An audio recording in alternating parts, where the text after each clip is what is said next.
காவலர்களின் அடிப்படை மாத ஊதியத்தை 18,200 ரூபாயிலிருந்து 25,000 ரூபாயாக நமது டிவிக்கு அரசு உயர்த்தும்.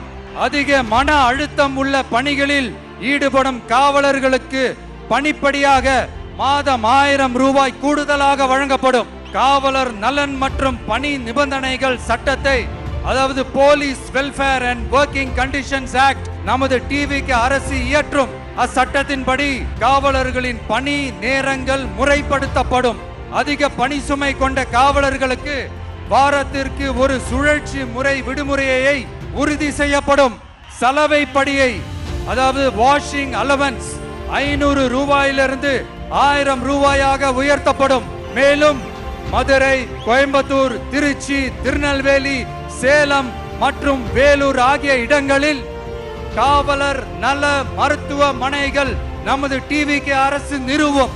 பெண் காவல்துறை அதிகாரிகள் பாதுகாப்பு நெறிமுறை அல்லது பாதுகாப்பு பணிகளுக்கு பணியமர்த்தப்பட மாட்டார்கள். பெண் காவல்துறை பணியாளர்களுக்கென தனி ஓய்வறைகளும் நடமாடும் டாய்லெட் யூனிட்டுகளும் அமைக்கப்படும்.